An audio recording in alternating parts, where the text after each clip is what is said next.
Hey guys, and welcome back to Battlefront Updates. Today I've got a bit of a mix of news and some other cool stuff that I wanted to talk about regarding Star Wars Battlefront and some other Star Wars games. First of all, a huge dump of concept art for Star Wars Battlefront was posted on Reddit by Jake Green, and this contains a lot of images that I think most of you probably haven't seen before, and it's mostly a compilation of concept art from people who work at DICE's own portfolios.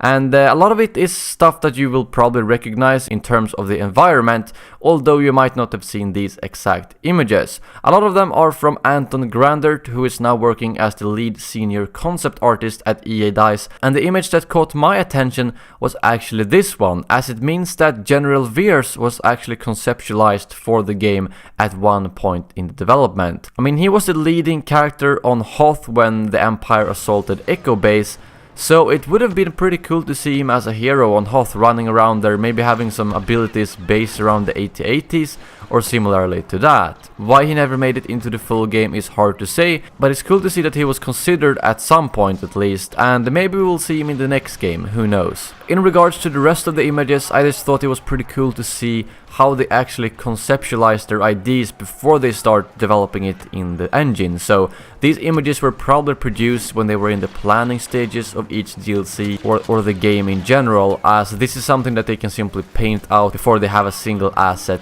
in the actual Frostbite engine. And I remember that some of the first concept arts that were released for the game were from Endor, and I think IGN actually had one of the first of them. I remember really over-analyzing it because we had so little information to go on back then, and I'm kind of excited for that to hopefully happen soon again, but with the next game where we will get some snippets of information that we can look into every little detail and see if we can find some hints towards what will be in the game. That's going to be fun for sure. Moving on, a super quick note regarding Respawn's Star Wars game. In a Titanfall 2 blog post, they said that Titanfall isn't the only game being worked on here at Respawn. Stig Asmussen, who previously worked on the God of War franchise, has been leading a separate team that has been quietly working away on our Star Wars title.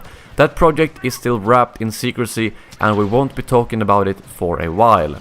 So that's not really any surprise, considering that it's the game that's probably furthest away from release, but it confirms that we will probably not see anything about that game neither at Star Wars Celebration or EA Play this year, but I think those places will be all about Battlefront 2 and possibly a little bit about Visceral's game.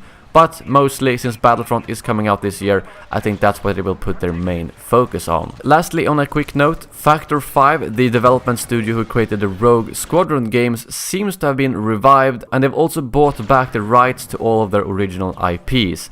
But they haven't done it for the Star Wars games such as Star Wars Rogue Squadron, because EA still controls the license for those Star Wars games. This doesn't necessarily mean anything for Star Wars gaming at all, but to see the studio that has been gone for many years come back is always good news. You never know if Disney and EA decides to approach them and go, hey, do you guys want to create another Rogue Squadron game? You can always hope. But all we know for now is that the studio is back, and if we do get any more hints regarding a Star Wars game from them, I will get back to you on that. If you want to find any of the sources to this news, you can always do that in the description below. But that's all for this video. Thank you very much for watching, and as always, may the Force be with you.